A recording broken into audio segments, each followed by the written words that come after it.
Assalamu alaikum. My name is Ludovic Bonilla. I am French, non-Muslim, and I am traveling 8 months in India. I am 18 years old. I completed my 12 in June, and so, inshallah, if you agree, I will meet you in private. But now I just would like to ask you about the Jews.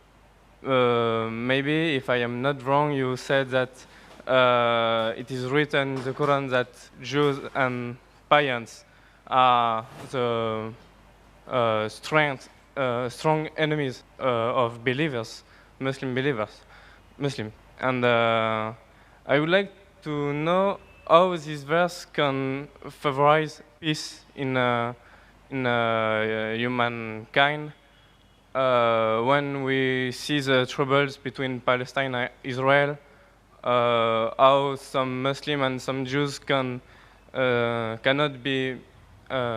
misunderstand this verse because maybe it can provoke some misinterpretation, or if it's literally that Jews and Muslims have to be enemies.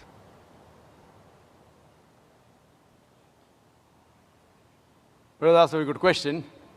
That he said, I said in my speech, and I quoted the verse of the Quran of Surah Ma'idah, chapter 5, verse 82, which says that strongest in enmity to the Muslims would be the Jews and the pagans, and the closest in love would be the Christians.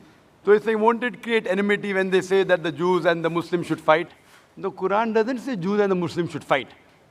The Quran says strongest in enmity to the Muslims, to the believers will be Jews. It does not say that Muslims should fight with the Jews. It doesn't say that. But it says that the Jews, by nature as a whole, they'll be against Muslims. And I told in my lecture, there are many Jews who accepted Islam. There are many Jews who are good to Muslims. But as a whole, if you take Jews as a whole and the Christians as a whole, the Christians are closer than the Jews as a whole. This is a fact. For example, the Quran says that the Jews are intelligent also. So that's a fact. If they're intelligent, they're intelligent. That doesn't mean that it hides the fact. And the Quran also says that they will be as a whole a staunchest enemy. So this is one of the falsification tests. That today, if you want to prove the Quran wrong, if the Jews get together, all of them, and they decide, let's prove the Quran wrong. At least for 3-4 years, we will be better than the Christians. Let's stop the war of Palestine. You know the Palestinians? The Jews were kicked out by Hitler. Hitler incinerated 6 million Jews. He kicked them out of Germany.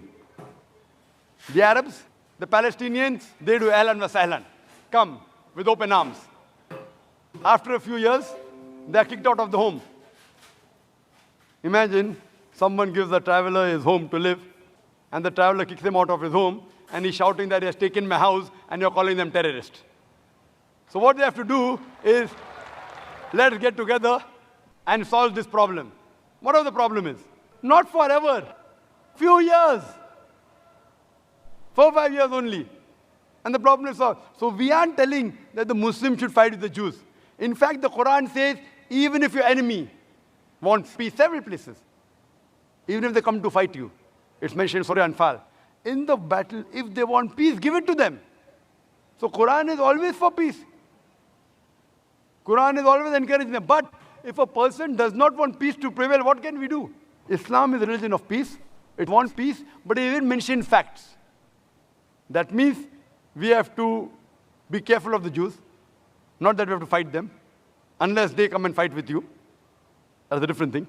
Imagine what's happening in Palestine, what's happening in other parts of the world.